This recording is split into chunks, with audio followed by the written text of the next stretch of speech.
వికారాబాద్ జిల్లా తాండూరులో బుల్లెట్ వాహనాల సైలెన్సర్లు మార్చి శబ్దం చేస్తున్న వారిపై పోలీసులు కొరడా జులిపించారు.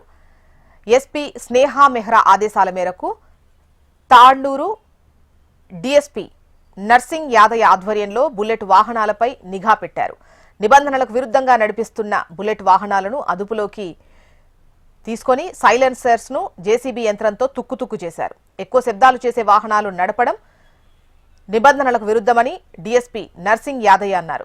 వాహనదారులు ప్రత్యేక సైలెన్సర్స్ ను అమర్చుకొని భారీ శబ్దాలు చేస్తూ కాలుష్యాన్ని పెంచుతున్నారు అన్నారు. ఈ తరహా చర్యలకు పాల్పడితే వేటు తప్పదని హెచ్చరించారు. వాహనాలకు సౌండ్ సైలెన్సర్స్ ను అమర్చే మెకానిక్లపై కూడా చర్యలు తీసుకుంటామని హెచ్చరించారు.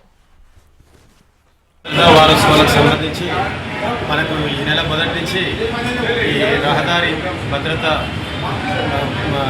వారోత్సవాలు జరుగుతున్నందువల్ల ఈ ఇందులో భాగంగా మేము తాండూరు పట్టణంలో ప్రజల నుంచి కూడా ఫిర్యాదులు వస్తున్నందువల్ల ఈ యొక్క తాండూరు పట్టణంలో ఈ యొక్క సౌండ్ పొల్యూషన్ గురించి బుల్లెట్లను కూడా సైలెన్సర్ మార్చుకొని యూత్ అంతా కూడా దానిపైన విపరీతమైన బీటింగ్ సౌండ్ చేసుకుంటూ పట్టణంలో ఉన్నటువంటి ప్రజలకి ఇబ్బంది కలిగిస్తున్నారు, వాళ్ళకి నిద్రాభంగం కలిగిస్తున్నారు.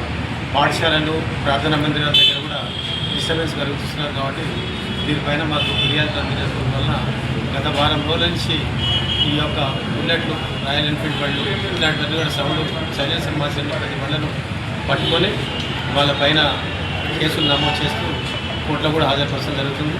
ఇప్పటికీ దాదాపు ఒక 30 బళ్ళ వరకు మనం సీజ్ చేయడం జరిగింది.